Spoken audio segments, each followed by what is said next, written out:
No se sobrevive en el bajo mundo haciendo bromas.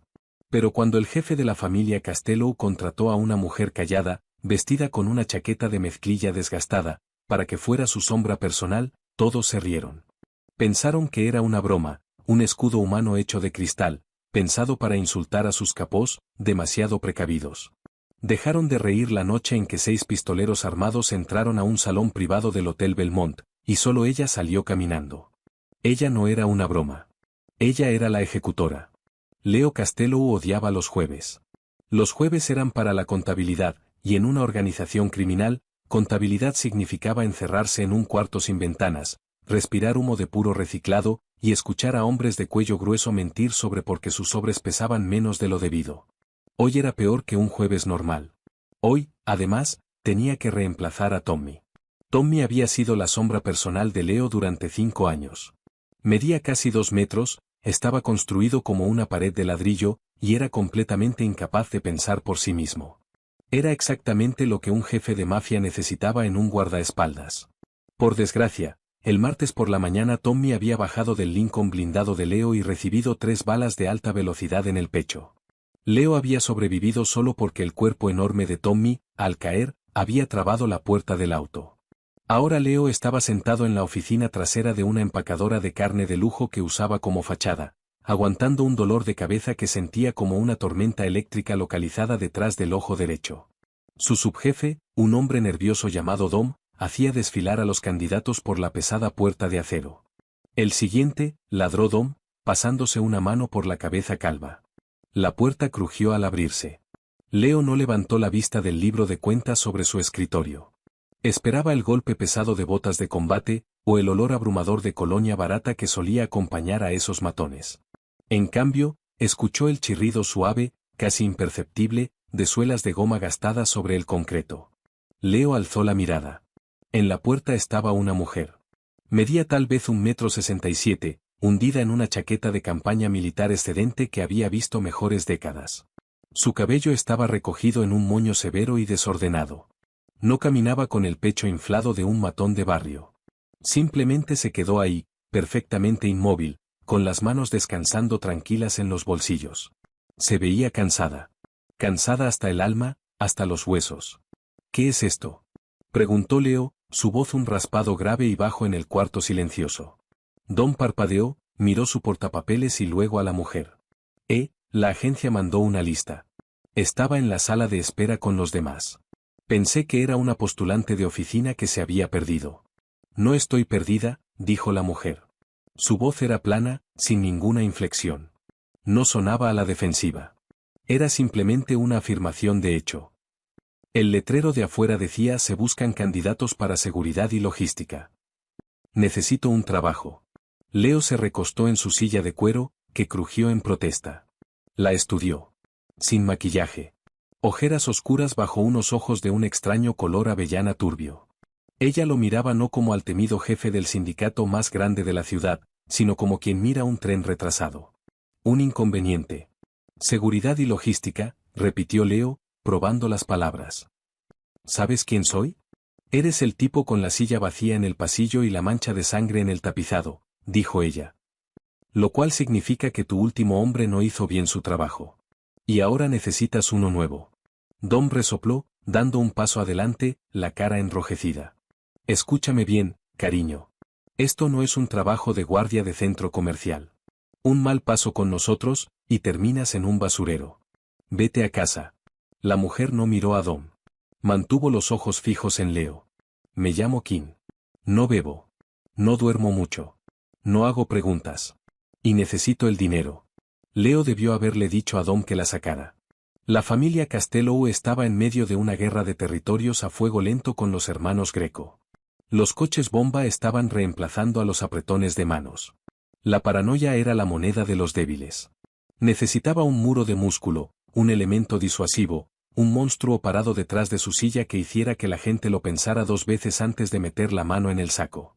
Pero mirando la interminable fila de gorilas idénticos y sin cerebro esperando afuera, un humor extraño y cínico lo invadió.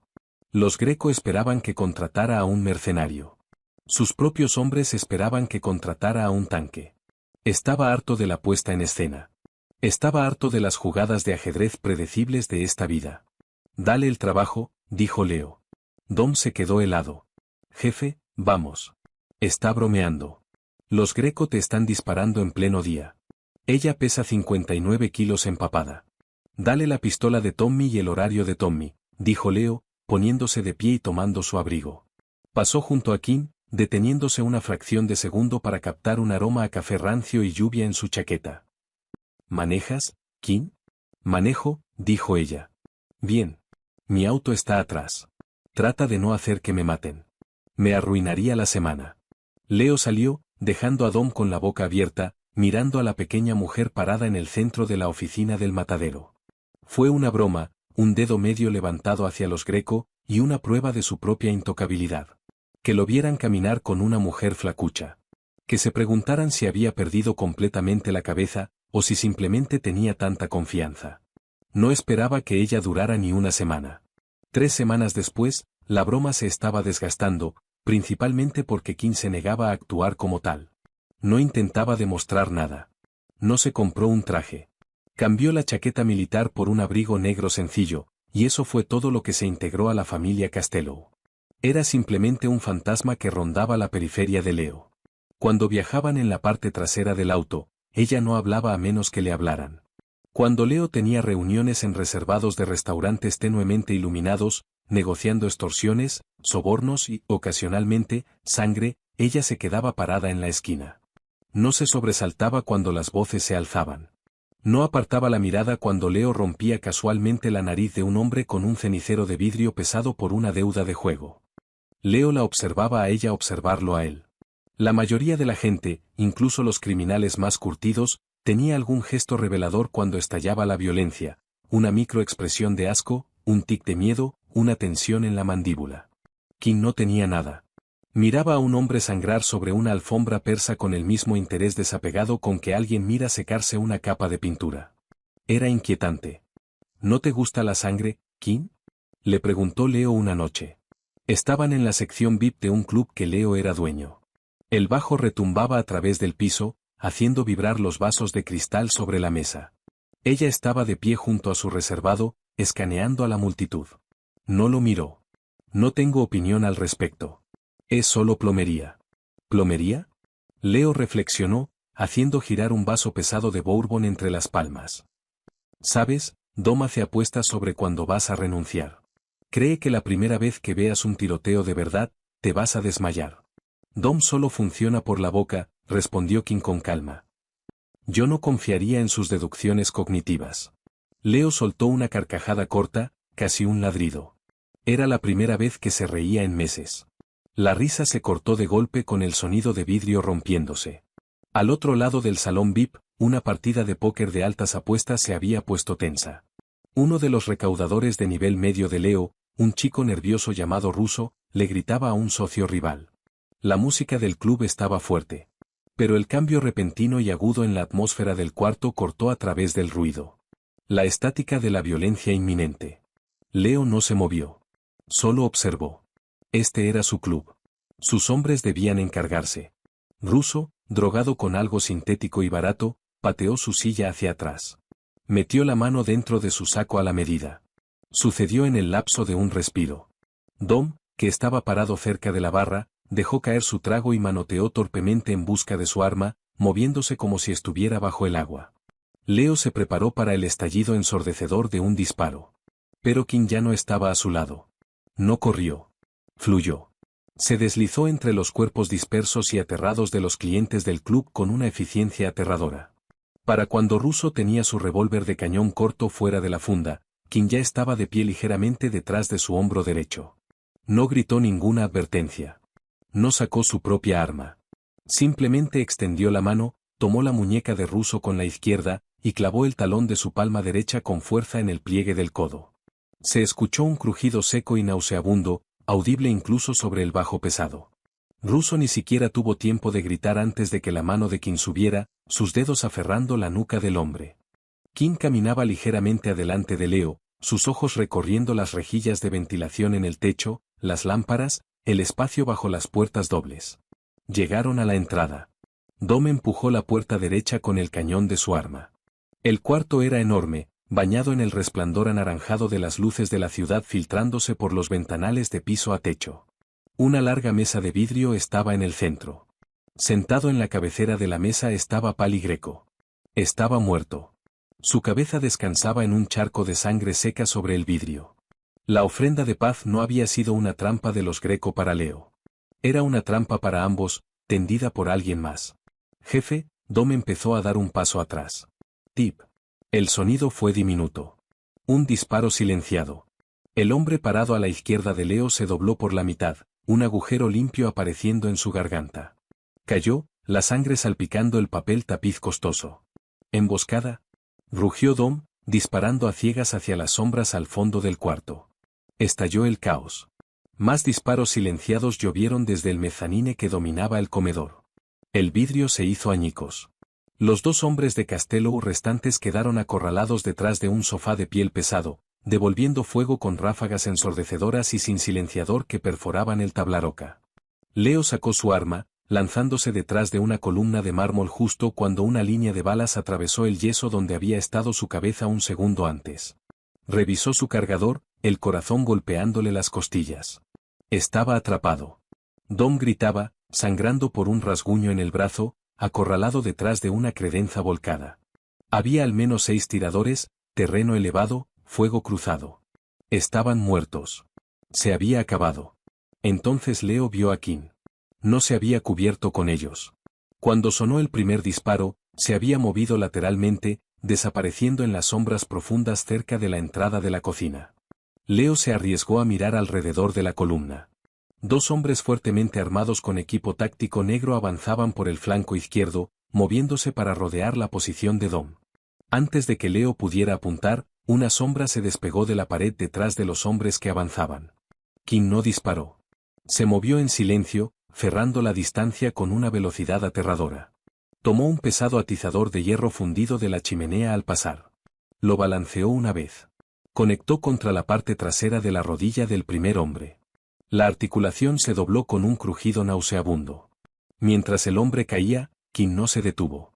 Usó el impulso de su golpe para clavar la punta del hierro hacia arriba, bajo el borde del casco táctico, en la mandíbula. Cayó como una piedra. El segundo hombre se giró, levantando su rifle.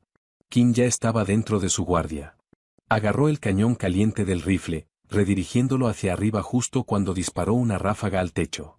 En el mismo movimiento fluido, le clavó la rodilla en la entrepierna, pisando fuerte sobre su empeine para inmovilizarlo. Mientras él se doblaba, tomó el pesado atizador de hierro y se lo estrelló contra la sien. 2 abajo. 4 segundos. Soltó el atizador y tomó el rifle caído del suelo. No lo revisó. Simplemente rodó sobre la barra de la cocina justo cuando los tiradores restantes en el mezanine se dieron cuenta de lo que pasaba y redirigieron su fuego hacia ella. La barra de mármol se hizo pedazos bajo una lluvia de balas, llenando el aire de una nube espesa y asfixiante de polvo blanco. «Fuego de cobertura», gritó Leo, saliendo de su escondite y disparando 3 tiros hacia el mezanine. Dom y los tiradores sobrevivientes se unieron, forzando a los tiradores a agacharse. Fue toda la ventana que Kim necesitaba. Saltó la barra, moviéndose a través del polvo de mármol cegador como un espectro. No corrió a lo loco. Cada paso estaba calculado. Llegó a la base de la escalera de caracol que llevaba al mezanine. Un tirador se asomó por la baranda, tratando de tener un ángulo sobre ella. Kim no levantó el rifle al hombro. Disparó desde la cadera, en una ráfaga cerrada y controlada de 3 tiros. El hombre salió disparado hacia atrás, atravesando la baranda de vidrio y cayendo 6 metros al piso del comedor, el cuello quebrándose al impacto. 3 abajo. Leo miraba, completamente paralizado por la brutal eficiencia. Había visto violencia toda su vida. La había ordenado. La había cometido. Pero esto era diferente. No era ira. No era una guerra de territorios. Era un exterminador limpiando una plaga. Kim subió las escaleras de 2 en 2. Sonaron disparos en el mezanine. Un hombre gritó, luego un golpe pesado. El silencio descendió sobre el ático, espeso y denso, roto solo por la respiración entrecortada de Dom y el aullido distante de sirenas de policía en la calle. Leo se puso de pie lentamente, manteniendo el arma en alto. El polvo de mármol se asentaba. El olor a cobre y pólvora era abrumador. —¿Quién? —llamó Leo, su voz sonando hueca en el cuarto enorme. Un momento después, ella apareció en lo alto de las escaleras. Estaba cubierta de polvo blanco. Había una salpicadura de sangre roja brillante en su mejilla pálida, aunque claramente no era suya. Sostenía un cuchillo táctico de combate en una mano y una pistola robada en la otra. Bajó las escaleras, pasando por encima del vidrio roto y los cuerpos sin mirarlos. Llegó al fondo, caminó hacia Leo, y se detuvo. Revisó su reloj de pulsera barato de plástico, limpiando una mancha de sangre de la carátula con el pulgar. El tiempo de respuesta de la policía en este distrito es de aproximadamente 7 minutos, dijo, su respiración solo ligeramente acelerada. Quedamos 3. Sugiero que tomemos el elevador de servicio. Leo solo la miró fijamente, miró la sangre en su cara, la montaña de hombres muertos y fuertemente armados a su alrededor. ¿Quién demonios eres? Susurró Leo. Kim lo miró, esos ojos avellana turbios sin ninguna calidez, ningún miedo, ninguna humanidad. Soy tu coordinadora de logística, dijo. Deberíamos irnos. El elevador de servicio olía a cloro industrial y grasa vieja.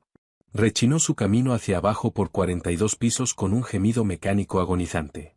Adentro, nadie hablaba. Dom estaba recostado pesadamente contra la pared de acero, un puñado de servilletas de cóctel presionadas contra el surco sangrante en su bíceps. El sobreviviente, un chico llamado Carlo, tenía arcadas silenciosas en la esquina, su arma colgando flojamente de 2 dedos. Leo observaba el indicador de piso descender. Sentía la adrenalina drenándose de su sistema, dejando atrás un agotamiento frío y hueco. Miró a Kim. Estaba sacando metódicamente el cargador de la pistola robada, revisando las balas restantes, y volviendo a insertarlo de un golpe. Se limpió la sangre de la mejilla con el dorso de la manga. Se corrió en una mancha oxidada sobre la tela oscura. No parecía una salvadora. Parecía una mecánica terminando un turno. ¿Quién lo organizó? Preguntó Leo. Su voz sonaba en carne viva. Kim deslizó la pistola en el bolsillo de su abrigo. Los hombres de arriba usaban FN-57 silenciadas, capaces de perforar blindaje, óptica de alta gama, sin parches identificativos. Pero sus botas estaban amarradas de manera uniforme, con un patrón de barra recta. Militar o exmilitar de una compañía privada. Eso no fue un golpe de la mafia. Fue una liquidación corporativa. Dom resopló, haciendo una mueca mientras cambiaba de peso. ¿Corporativa? ¿De qué demonios hablas, loca? Los Greco nos tendieron la trampa. Fue una jugada suicida. Pali Greco ya estaba muerto antes de que entráramos al cuarto, dijo Kim con calma, girando su mirada inexpresiva hacia Dom. La coagulación de la sangre sugiere que le dispararon al menos 20 minutos antes. Lo usaron de carnada. Los usaron a ustedes de carnada. Alguien está limpiando el tablero. El elevador se detuvo con una sacudida en el andén de carga subterráneo. Las puertas se abrieron. El aire pesado y húmedo del garaje subterráneo los golpeó. Mi auto está a 3 cuadras al este, dijo Kim, saliendo hacia la tenue luz fluorescente. El Lincoln de enfrente probablemente esté cableado con explosivos de alto poder, o cuando menos vigilado por un equipo de francotiradores. Caminamos. No voy a caminar a ningún lado contigo, escupió Dom, levantando su brazo bueno. La mano le temblaba. Apuntó un dedo hacia Kim. Jefe, mírala. Mira lo que acaba de hacer. ¿Crees que una agencia de empleo temporal mandó eso? Es un plante. Ella es la que los dejó entrar. Leo miró a Dom, luego a Kim. Dom estaba aterrado. Una rata acorralada. Kim estaba perfectamente quieta, observando a Dom de la manera en que un depredador observa a un animal herido decidir hacia dónde cojear. Si quisiera verte muerto, Dominique, dijo Kim, su voz bajando una octava, no habría usado un equipo táctico. Te habría dejado desangrarte en el pasillo de arriba. Baja la mano antes de que te rompa el otro brazo. Dom se estremeció por instinto, retirando el brazo. Basta, cortó Leo. Se interpuso entre ellos, sintiendo el peso aplastante de la noche cayéndole sobre los hombros. Era un rey sin castillo, parado en un andén de carga sucio. Tomamos nuestro auto. Vamos al patio. El patio era un lote de vehículos incautados abandonado en las afueras industriales de la ciudad. Era una reliquia de la era del padre de Leo, rodeado de alambre de púas, y custodiado por 3 rottweilers grandes y hambrientos. Dentro de la oficina oxidada de lámina corrugada había un catre, una caja fuerte y un teléfono desechable. El trayecto fue agonizante. Kim manejaba un Honda Civic destartalado que olía tenuemente a agujas de pino y tierra húmeda. Manejaba exactamente al límite de velocidad. Revisaba los espejos cada 4 segundos. Leo iba en el asiento del pasajero, viendo las luces de la ciudad desdibujarse. Su imperio se sentía de pronto muy frágil. Hombres en trajes a la medida discutiendo sobre contratos de basura y cuotas sindicales no eran rival para fantasmas en equipo táctico cayendo por tragaluces. Cuando llegaron al patio, llovía a cántaros. Los perros reconocieron a Leo y se quedaron quietos en sus jaulas. Dom y Carlo fueron al cuarto trasero a curarse. Leo se quedó en la oficina principal, sacando una botella de whisky barato de un archivero. Sirvió 2 vasos. Deslizó uno por el escritorio metálico gastado hacia Kim. Ella estaba parada junto a la ventana, mirando a través de una rendija de las persianas hacia la calle inundada. No miró el vaso. No bebo, dijo. Tómalo de todas formas, dijo Leo. Se tomó el suyo de un trago. Ardió, un recordatorio duro de que seguía vivo. Mataste a 5 hombres esta noche. 6, si cuentas al que tiraste desde el balcón. 6, confirmó ella en voz baja. ¿Dónde aprendiste a moverte así? Kim dejó que la persiana se cerrara de golpe. Se dio la vuelta. La luz áspera y parpadeante del único foco arriba proyectaba sombras profundas bajo sus ojos. Me enseñaron, dijo. ¿Quién? Gente que ya no respira. Era una puerta cerrada, una bóveda. Leo podía presionar. Podía exigir respuestas como su jefe, pero sabía, mirándola, que la autoridad no significaba nada aquí. La jerarquía del bajo mundo era una ficción que ella simplemente elegía ignorar. Van a venir por mí, dijo Leo, inclinándose hacia adelante sobre el escritorio. Quienes sean, eliminaron a Pali Greco. Intentaron eliminarme a mí. Quieren la ciudad. Necesito saber si vas a desaparecer entre la lluvia, o si te estoy pagando lo suficiente para pararte entre ellos y yo. Kim lo miró. Por primera vez, Leo vio un destello de algo humano detrás del avellana turbio de sus ojos. No era lástima. Era reconocimiento. Tu dinero no vale nada ahora mismo, Leo, dijo. Usó su nombre de pila. Le mandó una descarga extraña por el pecho. Pero yo no huyo, y no dejo un trabajo a medias. Duerme un poco. Mañana cazamos. Dormir era un lujo que Leo no podía pagar. Se quedó tendido en el catre lleno de bultos del cuarto trasero durante 3 horas, escuchando la lluvia golpear el techo de lámina.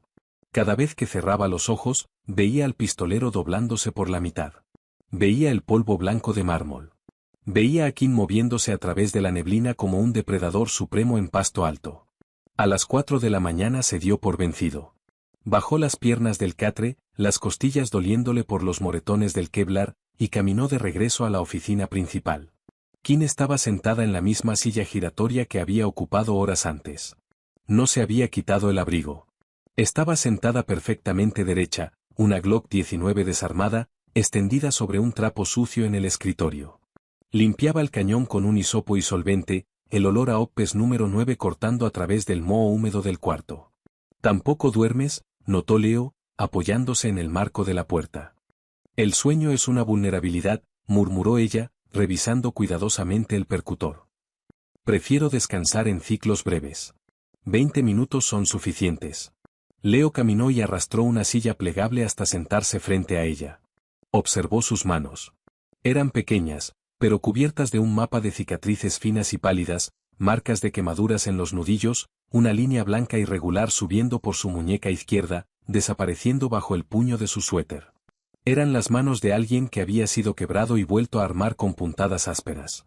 Estás sangrando, dijo ella de repente, sin levantar la vista del arma. Leo frunció el ceño, tocándose el cuello. Los dedos le salieron pegajosos. Un fragmento de mármol de la barra de la cocina en el Belmont debió haberlo rozado. Un hilo delgado de sangre se había secado en su cuello.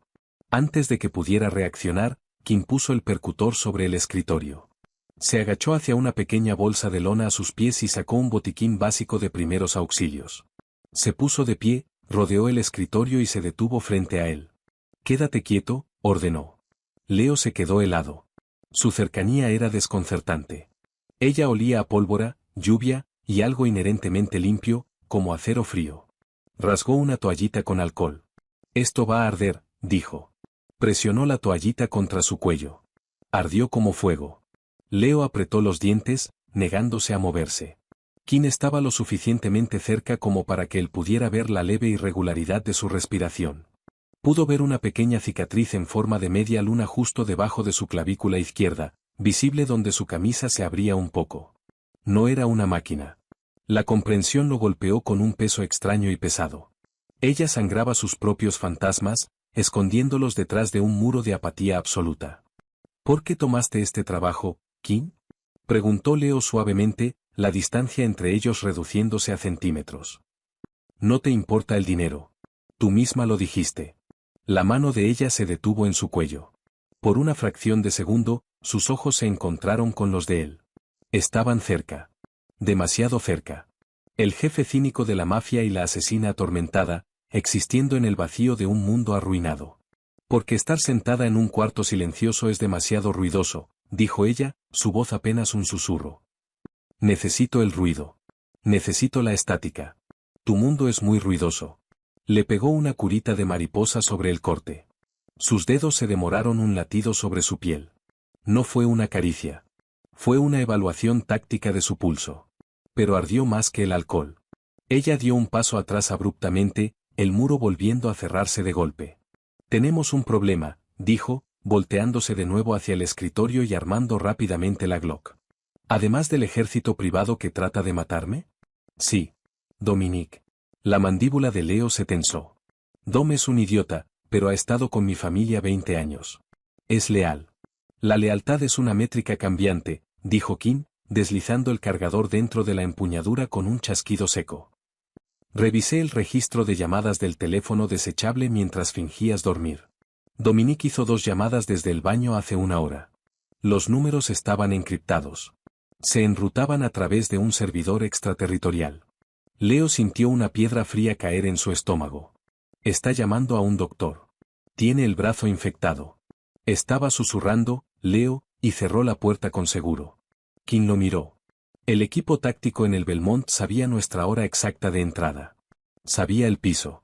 Sabía que Pali Greco estaría vulnerable. Alguien les dio el itinerario. Solo tú, yo y Dominique sabíamos que iríamos esta noche. Leo se quedó mirando el metal oxidado del escritorio. Dom, el hombre que le había enseñado a disparar. El hombre que había cargado el ataúd de su padre. Si te equivocas, empezó Leo. Nunca me equivoco sobre geometría de supervivencia, interrumpió Kim. Está asustado. Los nuevos jugadores lo aterraron. Te vendió para comprarse un asiento en su mesa. Un silencio pesado llenó el cuarto. Leo sabía que ella tenía razón. Las cuentas cuadraban. La vacilación en la voz de Dom ayer. La insistencia en que ir al Belmont era una trampa, pero empujando a Leo a entrar de todos modos, creando una negación plausible. ¿Dónde está? Preguntó Leo, su voz muerta. Sacó a Carlo al perímetro hace 10 minutos. Dijo que quería revisar a los perros. Leo se puso de pie. Sacó su 9 milímetros de la cintura y cargó una bala en la recámara. El deslizador metálico resonó en la oficina silenciosa. Yo me encargo, dijo Leo. No. Kim se interpuso frente a él, bloqueando la puerta. Espera que estés emocional. Espera que dudes. Yo no dudo. Leo la miró desde arriba. Ella era más pequeña que él, pero se sentía como un muro de concreto. Es mi desastre. Mi familia. Me estás pagando para mantenerte vivo, dijo ella suavemente. Déjame hacer mi trabajo, Leo. La lluvia había cesado, dejando una niebla pesada y persistente sobre el corralón. Las carcasas oxidadas de autos aplastados se erguían como lápidas en la luz pálida del amanecer. Leo salió de la oficina, sus botas crujiendo suavemente sobre la grava mojada. Kim era una sombra a su lado, deslizándose sin problemas entre los puntos ciegos de los reflectores. Encontraron a Dom cerca de la cerca de malla al fondo del corralón. Los perros caminaban nerviosos en sus jaulas, gimiendo bajo en sus gargantas. Carlo no se veía por ningún lado. Dom caminaba de un lado a otro con un teléfono desechable pegado al oído. Su brazo herido colgaba flojo a su costado. Te dije que sobrevivieron, siseó Dom al teléfono, su voz llevándose en el aire húmedo. La chica es un fenómeno. Dijiste que tu equipo podía manejarla. Ahora estoy atorado aquí con él, y ella vigila cada movimiento que hago. Necesitas mandar a los limpiadores ahora, al corralón. Leo salió de detrás de una pila de contenedores de embarque oxidados. No necesitas gritar, Dom, dijo Leo. Dom giró, dejando caer el teléfono. Chapoteó en un charco de lodo. Sus ojos se abrieron como platos, moviéndose de Leo a la oscuridad a su alrededor. Vio a Kim salir de las sombras, su arma desenfundada, apuntando directamente a su pecho. Jefe, tartamudeó Dom, levantando las manos, su cara pálida. Jefe, espera. No es lo que parece. Yo estaba tratando de comprarnos tiempo. Negociar. ¿Dónde está Carlo? Preguntó Leo. El vacío en su propia voz lo asustó. Dom tragó saliva con dificultad. Él entró en pánico. Corrió. Te lo juro por Dios, Leo, estaba tratando de salvar a la familia. ¿Quiénes son? Preguntó Leo, ignorando la mentira. Un sindicato de Europa. Un tipo llamado Holden dirige las operaciones en Estados Unidos, soltó Dom, sudando a pesar del frío. Tienen dinero ilimitado, Leo. Mercenarios, políticos. Me dijeron que iban a acabar contigo y con los Greco de todos modos. Yo solo quería asegurarme de que alguien de nuestro lado sobreviviera para reconstruir. Me vendiste como chatarra, dijo Leo. Vienen por ti, Leo, ahora mismo. Rastrearon el teléfono.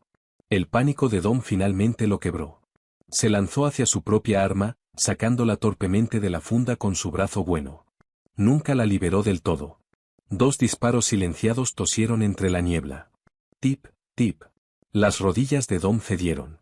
Miró hacia abajo, hacia los 2 agujeros oscuros floreciendo en su pecho. Miró a Leo, la boca abriéndose y cerrándose sin sonido, antes de caer de bruces al lodo. Leo no se estremeció. Miró a Kim.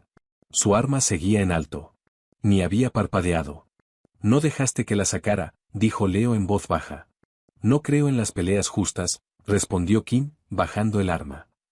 Tenemos menos de 3 minutos antes de que lleguen los limpiadores de Holden. Los perros están callados. Eso significa que ya están muertos. Francotiradores en el perímetro. Como si fuera una señal, una bala de alto calibre se estrelló contra el contenedor de embarque, a centímetros de la cabeza de Leo, cubriéndolo de óxido y chispas. El estruendo resonó un segundo después. Muévete, Kim agarró su hombro, jalándolo con fuerza hacia la derecha. Se arrastraron detrás de un autobús escolar aplastado mientras el corralón estallaba, los reflectores estallándose en pedazos, sumiendo el lote en la oscuridad. El estallido rítmico de metralletas silenciadas desgarraba la niebla, mordiendo los autos de metal a su alrededor. ¿Cuántos? Gritó Leo sobre el ruido. Al menos 8. 2 francotiradores de vigilancia, calculó Kim, su voz aterradoramente tranquila mientras revisaba sus ángulos. No podemos ganarles a tiros. Tenemos que cegarlos. ¿Cómo? Kim miró las filas de autos aplastados. Gasolina. El suelo aquí está empapado de años de tanques con fugas. Necesitamos una chispa. No esperó su aprobación. Salió del escondite, corriendo agachada por el carril abierto. Las balas levantaban lodo a sus talones. Se lanzó detrás de una grúa oxidada. Leo mantuvo fuego de cobertura, apuntando a ciegas a los destellos de los disparos en la niebla. Sintió un roce ardiente en el hombro, pero lo ignoró. Ya no era un jefe sentado tras un escritorio. Era un soldado en el lodo. Kim estaba debajo de la grúa. Sacó una bengala del bolsillo profundo de su abrigo, algo que aparentemente había robado de la casa de seguridad. La activó, la luz roja intensa proyectando sombras demoníacas sobre su cara. La arrojó, no hacia los hombres, sino hacia una depresión en el suelo cerca de una pila de tambores de aceite viejos. El suelo mismo se incendió. Años de combustible y grasa acumulados se encendieron en una masiva bola de fuego rodante. La onda expansiva tumbó a Leo. Las llamas saltaron 9 metros al aire, convirtiendo la niebla en un muro cegador de calor y humo anaranjado. La óptica térmica de los francotiradores quedó instantáneamente inútil. Los limpiadores en el corralón quedaron atrapados en el infierno, gritando mientras las llamas cortaban su avance. Ahora Kim apareció entre el humo, tomándolo del brazo. Estaba cubierta de hollín, sus ojos reflejando el fuego. Corrieron. No miraron atrás. Escalaron la cerca de malla en la parte trasera del corralón, rasgando su ropa con el alambre de púas, y cayeron a la zanja de drenaje profunda del otro lado. Se arrastraron por el fango, moviéndose a ciegas en la oscuridad, el rugido del fuego apagándose detrás de ellos. Cuando finalmente se derrumbaron bajo el arco de concreto de un paso a desnivel, completamente fuera del radar y a kilómetros del corralón, el sol apenas empezaba a rajar el horizonte. Leo yacía en el concreto frío, jadeando, mirando el techo. Su imperio era cenizas. Sus hombres estaban muertos. Su amigo más leal lo había traicionado. Volteó la cabeza. Kim estaba sentada contra la pilastra de concreto, las rodillas recogidas, recargando tranquilamente su arma. Se veía golpeada, magullada y completamente serena. Lo sorprendió mirándola. «Necesitamos un auto nuevo», dijo ella, sin rodeos. Leo empezó a reír. Fue un sonido quebrado y cínico que resonó bajo el puente. Se rió hasta que le dolieron las costillas, hasta que el agotamiento finalmente venció al pánico. Ya no era su jefe. Era solo un fantasma sentado junto a un monstruo en la oscuridad. Y por primera vez en su vida, se sintió completamente a salvo. Sí, exhaló Leo, recostando la cabeza contra el concreto. Conseguiremos un auto nuevo. No robaron un auto deportivo. Robaron un Subaru Outback de 1998 de un estacionamiento de viajeros detrás de una fonda. Olía a papas fritas rancias y a perro mojado, pero tenía el tanque lleno y tracción a las 4 ruedas. Kim lo conectó en menos de 40 segundos, sus dedos llenos de cicatrices manipulando los cables expuestos bajo el volante con precisión quirúrgica. Manejaron hacia el oeste durante 3 horas, dejando los restos ardientes del imperio de Leo en el retrovisor. El silencio en el auto era absoluto. Leo veía los letreros de la autopista desdibujarse. La caída de adrenalina lo había golpeado hacía una hora, dejándolo temblando en su traje arruinado y cubierto de lodo. Se sentía vacío.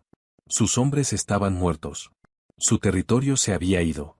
Todo lo que su padre había construido, todo lo que Leo había sangrado por mantener, había sido borrado en una sola noche por un hombre al que ni siquiera había conocido. «Necesitamos suministros», dijo Kim. Era la primera vez que hablaba desde el paso a desnivel. «Tengo 3000 en billetes de 100 mojados en mi clip de dinero», dijo Leo, su voz áspera. «Y una cuenta bancaria congelada que marcará mi ubicación en el segundo que trate de acceder. Guarda el efectivo. Necesitamos logística fuera del radar». Kim metió el Subaru en un centro comercial venido a menos en las afueras de un pueblo acerero moribundo. La lluvia había vuelto a empezar, una llovizna fría y miserable. Kim estacionó detrás de una farmacia abierta las 24 horas. «Agáchate», ordenó. Se bajó del auto, subiéndose el cuello de su abrigo. Leo la vio entrar a la luz fluorescente y dura de la tienda. Recostó la cabeza contra el vidrio frío de la ventana del pasajero. Cerró los ojos, e inmediatamente la cara de Dom apareció detrás de sus párpados, la mirada de puro terror. La traición. 20 minutos después, Kim regresó. Lanzó una bolsa de plástico al regazo de Leo. Contenía alcohol para frotar, gasa resistente, pegamento instantáneo, un celular prepago barato, y 2 botellas de agua genérica. Puso el auto en marcha y lo condujo hacia un motel anónimo a 2 cuadras. El letrero de neón zumbaba, la mitad de las letras fundidas. Era un lugar para gente que no quería que la encontraran. El cuarto 114 olía a cigarros viejos y moho. Había una cama matrimonial con una colcha floreada descolorida. Kim entró, puso el pestillo, y de inmediato cerró las pesadas cortinas, sellándolos en la penumbra. No se sentó. Caminó hacia el pequeño baño, encendió la luz áspera del techo, y se quitó el abrigo. Leo se sentó en el borde de la cama, sintiendo el peso del silencio. Escuchó el chirrido de la llave, el chorro de agua fría. Se levantó y caminó hacia la puerta del baño. Kim estaba parada sobre el lavabo, en una camiseta gris. Su brazo izquierdo estaba cubierto de sangre. La manga estaba rasgada. Una laceración profunda y fea corría desde el hombro hasta el bíceps. No había hecho ningún sonido. Ni siquiera había cojeado. Destapó el alcohol y lo vertió directamente sobre la herida abierta, la mandíbula apretada con fuerza. Los músculos de su cuello sobresalían como cables de acero, pero no jadeó. Solo observó la sangre y la tierra escurrir por el drenaje de porcelana. «¿Estás herida?», dijo Leo. Era una afirmación tonta y obvia, pero no sabía de qué otra forma cerrar la distancia. «Metralla del contenedor en el corralón», dijo ella con calma. Tomó el tubo de pegamento instantáneo. «Déjame», dijo Leo, entrando al baño estrecho. Kim se detuvo. Lo miró por el espejo. Sus ojos avellana turbios estaban en guardia, defensivos, calculando el riesgo. Luego, lentamente, bajó el pegamento y dio un paso atrás. Leo se lavó las manos, los nudillos magullados y en carne viva. Tomó la toallita de alcohol, la gasa y el pegamento. Se paró junto a ella, agudamente consciente de las líneas duras y frías de su cuerpo. Era músculo tenso y tejido cicatricial. «Quédate quieta», murmuró él. Trabajó en silencio, apretando los bordes de la laceración y pasando una línea de pegamento a lo largo de la costura. Fue una reparación de campo de batalla cruda, pero detuvo el sangrado. Lo envolvió firmemente en gasa. «Gracias», dijo ella. Su voz era plana, pero el filo se había ido. «Me salvaste la vida 2 veces esta noche, Kim. Ponerte una venda es lo mínimo que puedo hacer». Leo dio un paso atrás, recargándose en el marco de la puerta. «¿Quién es Holden?» Kim giró su hombro herido, probando las puntadas improvisadas. «Holden no es un mafioso. Es un liquidador corporativo para un sindicato militar privado.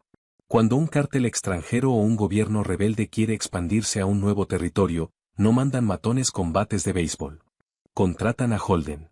Él soborna a los políticos, asesina a los pesos pesados locales y entrega el terreno limpio». Leo sintió una ola fría de comprensión recorrerlo. «Y yo era el peso pesado local. Tú y los Greco. El sindicato quiere el puerto. Es el centro de embarque más lucrativo de la costa este. Le pagaron a Holden para remover los obstáculos». Kim salió del baño y se sentó en el piso, la espalda contra la pared, el arma descansando sobre su rodilla. Nunca se sentaba en las camas. Las camas eran trampas. «Entonces soy un fantasma», dijo Leo, entrando al cuarto y sentándose pesadamente en el colchón. «Mi dinero es inútil. Mis contactos están muertos o en la nómina de Holden. Se acabó». Kim lo miró. «Se acabó» es un término subjetivo. «No me queda nada».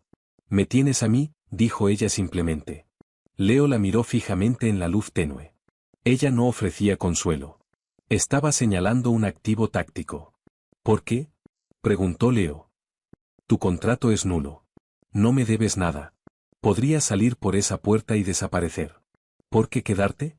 Kim bajó la vista hacia sus manos con cicatrices. Por un largo momento, el único sonido fue el zumbido del letrero de neón afuera. «Antes de llegar a tu oficina», empezó Kim, su voz apenas un raspido, «trabajé para un hombre muy parecido a Holden. Limpiaba tableros. Removía obstáculos. No hacía preguntas». Se detuvo, tragando con dificultad.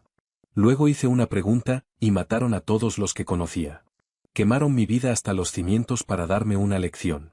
Levantó la vista hacia Leo, el avellana turbio de sus ojos endureciéndose en algo afilado y aterrador. «Holden es parte de esa máquina, y la máquina odia la fricción. Mañana dejamos de correr. Nos convertimos en la fricción». No planeaban un asesinato. Planeaban una auditoría. «Holden no opera desde un almacén ni desde un club social», explicó Kim a la mañana siguiente. Estaba trazando líneas sobre un mapa municipal robado, extendido sobre la alfombra barata del motel. «Opera desde un centro de datos, una empresa fachada de comercio de alta frecuencia, enrutando libros contables encriptados. Usa una instalación en los muelles del sur. Parece una granja de servidores. Actúa como una fortaleza. Si tiene un ejército privado, no podemos simplemente entrar por la puerta principal», dijo Leo, estudiando el mapa. «No entramos por la puerta. Entramos por la ventilación», dijo Kim. «Pero primero necesitamos armamento. Tu 9 milímetros y mi Glock no perforarán blindaje de nivel 4. Necesitamos fuerza cinética». Leo conocía a un tipo. Todos en su posición conocían a un tipo, pero este no era leal a ningún sindicato. Era un traficante de armas independiente que operaba desde una barcaza oxidada amarrada en el río. Un ruso paranoico llamado Yuri que solo trataba en efectivo y no le importaba la política de los sindicatos. Manejaron el Subaru hasta el malecón bajo la cubierta de un cielo gris y espeso. La transacción fue rápida, fría y cara. Leo entregó cada billete de $100 mojado de su clip. A cambio, Yuri deslizó 2 pesadas bolsas de lona sobre la mesa metálica. Adentro había 2 subfusiles FNP-90 con munición capaz de perforar blindaje, una docena de granadas de fragmentación, cargas de demolición, y 2 chalecos de placas de Kevlar ligeros. «¿Vas a la guerra, Leo?», preguntó Yuri, sus dientes de oro brillando en la penumbra de la barcaza. No, dijo Leo, mirando a Kim, quien ya inspeccionaba el mecanismo del P90 con una familiaridad aterradora. Vamos a fumigar plagas. Para la medianoche, la lluvia había vuelto, un aguacero torrencial que convirtió los muelles del sur en un laberinto inundado y extenso de contenedores de embarque y concreto. El centro de datos estaba sobre un muelle de concreto, un bloque brutalista de piedra gris sin ventanas, rodeado de una cerca electrificada de casi 4 metros y patrullado por hombres con rifles de asalto y pastores malinois belgas. Leo y Kim yacían en el techo de un almacén adyacente, la lluvia empapando su ropa. Leo miraba a través de unos binoculares térmicos. 4 guardias exteriores con rutas de patrulla que se sobreponen, susurró Leo. Las cámaras son térmicas. Nos verán en el segundo que toquemos la cerca. No lo harán, dijo Kim. Estaba conectando una pequeña tableta resistente al agua a un inhibidor de radio localizado que había construido con electrónica del motel y piezas sobrantes de Yuri. Holden usa una red de seguridad centralizada. Es eficiente, pero tiene un único punto de falla. Los nodos locales hacen ping al servidor principal cada 60 segundos. Si el ping se retrasa por una inundación de paquetes, el sistema reinicia los sensores ópticos para limpiar la caché. Eso nos da un punto ciego de 8 segundos. Leo la miró. ¿Sabes cómo hackear una red de seguridad de grado militar? Sé cómo romper cosas, corrigió ella. ¿Listo? Leo ajustó las correas de su chaleco de placas y jaló la corredera de su P90. No tenía miedo. El miedo se había quemado en el corralón. Ahora solo había una ira fría y metódica. Hazlo, dijo Leo. Kim tocó la pantalla. Reiniciando. 8 segundos. Vamos. Se dejaron caer del techo del almacén al concreto mojado abajo, aterrizando en silencio. Corrieron a través del terreno abierto. La lluvia fuerte enmascaraba el sonido de sus botas. 3 segundos. 4 segundos. Llegaron a la cerca. Kim pegó una pequeña tira de C4 a la base de concreto donde anclaba la cerca. 6 segundos. 7 segundos. Clic, las cámaras parpadearon, las luces rojas volviendo a encenderse. Ya estaban pegados al lodo, bajo el punto ciego de la cámara. Un guardia de patrulla dobló la esquina, su perro tirando de la correa. El perro se detuvo, las orejas erguidas. Los olió. Abrió la boca para ladrar. Kim se movió más rápido de lo que el perro pudo reaccionar. Sacó su pistola silenciada de la funda y disparó 2 veces. Tip, tip. El perro quedó inerte. El guardia abrió la boca para gritar, alcanzando su radio. Leo se levantó suavemente, alzando su P90. Disparó una ráfaga corta y controlada. Las balas perforantes de blindaje atravesaron limpiamente la placa cerámica del guardia. El hombre cayó sin un sonido. Leo bajó la vista hacia el hombre muerto, luego al arma en sus manos. Había ordenado cientos de golpes en su vida. Nunca había sentido el retroceso del arma que los ejecutaba. Se sentía pesado. Se sentía necesario. Abriendo, susurró Kim. Activó la pequeña carga en la base de la cerca. No explotó. Solo agrietó el concreto lo suficiente para aflojar los pernos de anclaje. Jaló la pesada malla de acero hacia atrás, creando un espacio lo bastante grande para deslizarse. Se movieron hacia la sombra del centro de datos. La sala principal de servidores está en el tercer sótano, dijo Kim, consultando un esquema que había sacado del PDA del guardia muerto. Holden estará ahí. Es la única sala con una conexión directa a las cuentas extraterritoriales. Una vez que se dé cuenta de que el perímetro fue violado, tratará de iniciar una transferencia total de activos y borrar los discos. No se va a salir con la suya, dijo Leo, su voz dura. No, coincidió Kim. Sacó una carga de demolición de su bolsa de lona y la presionó contra la pesada puerta reforzada de acero que llevaba a la escalera de servicio. No lo hará. La escalera estaba bañada en la luz roja áspera de emergencia. La explosión de la carga había activado las alarmas. Una sirena rítmica y ensordecedora pulsaba a través de las paredes de concreto, acompañada de la voz digitalizada del sistema automático de seguridad, advirtiendo de una intrusión hostil. Kim no corrió. Fluyó escaleras abajo. Su arma en alto, sus ojos escaneando los ángulos. Leo se mantuvo 3 pasos atrás, cubriendo su retaguardia. Operaban en silencio total, comunicándose solo con gestos afilados y toques en el hombro. Llegaron al segundo descanso. La pesada puerta de acero se abrió de golpe. 3 de los limpiadores de Holden se derramaron en la escalera, sus rifles en alto. King no dudó. Se dejó caer sobre una rodilla, haciéndose un blanco más pequeño, y apretó el gatillo. El P-90 traqueteó, escupiendo un chorro de casquillos al aire. Las balas perforantes de blindaje destrozaron a los hombres en la entrada, lanzándolos hacia atrás al corredor. Leo pasó sobre ella, manteniendo fuego de cobertura por el pasillo para contener cualquier refuerzo. «¿Despejado?», gritó Leo sobre las sirenas. King ya se movía, pasando sobre los cuerpos, sus botas resbalando ligeramente en las baldosas resbaladizas y cubiertas de sangre. Llegaron al tercer sótano. El aire ahí abajo era diferente. Estaba helado, con aire acondicionado potente para mantener frescos los enormes bancos de servidores.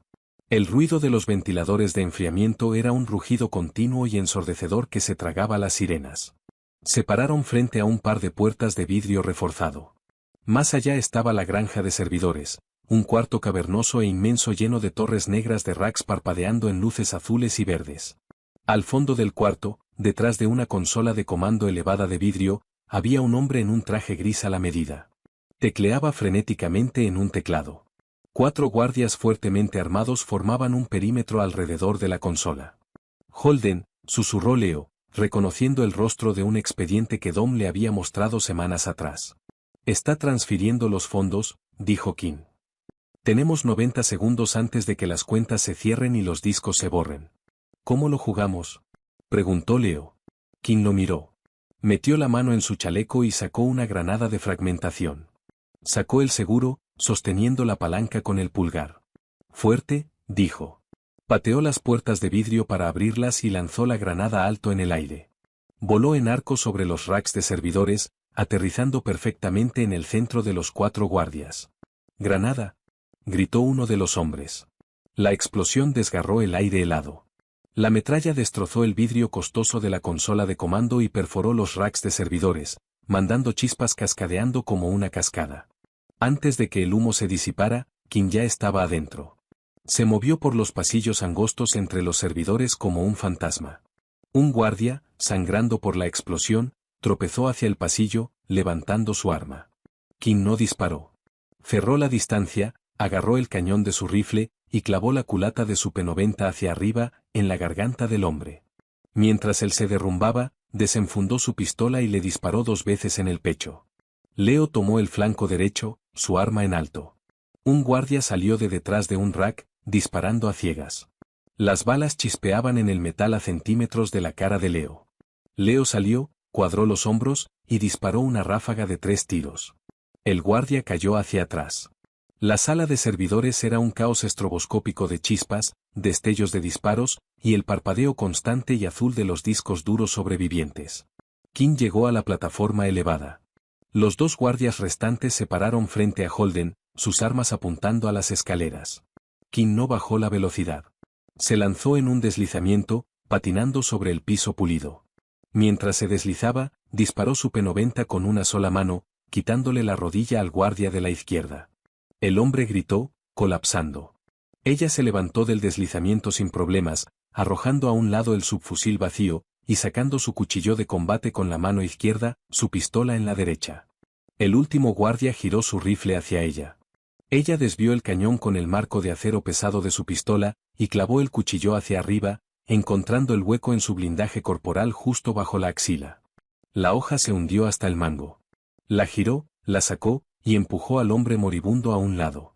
El silencio cayó sobre la sala de servidores, salvo por el zumbido de los ventiladores y el siseo de tuberías de enfriamiento rotas. Holden estaba acorralado contra el vidrio destrozado de su consola. Se veía aterrado. Su traje a la medida estaba cubierto de polvo y sangre. Miró de sus guardias de élite muertos a la pequeña mujer del abrigo negro parada frente a él. Leo subió las escaleras de la plataforma, su arma bajada. Se paró junto a King. Holden levantó las manos. «Espera, espera. Lo que sea que te estén pagando, puedo duplicarlo. Puedo transferir 50 millones a una cuenta imposible de rastrear ahora mismo. Solo déjame presionar Enter». Alcanzó el teclado. King levantó su pistola y le disparó en la mano derecha. Holden chilló, cayendo de rodillas, sosteniendo sus dedos destrozados contra el pecho. «No entiendes», jadeó Holden, llorando. El sindicato. Te van a matar. Te van a cazar hasta el fin del mundo. No puedes detener a la máquina. King lo miró desde arriba. Sus ojos estaban vacíos, sin ningún triunfo o vindicación. Solo la fría realidad mecánica de un trabajo completado. No quiero detener la máquina, dijo King suavemente. Solo quiero romperle los dientes. Levantó su arma y le disparó una vez en la frente. Holden se desplomó, la cabeza golpeando el teclado. Los monitores parpadearon, un mensaje de error destellando en rojo por la pantalla. La transferencia había fallado. Leo miró al hombre muerto. Sintió el peso pesado de su vida pasada levantarse de sus hombros, reemplazado por algo enteramente nuevo, enteramente aterrador y enteramente liberador. Miró a King. Ya estaba recargando su cargador, su rostro una máscara ilegible.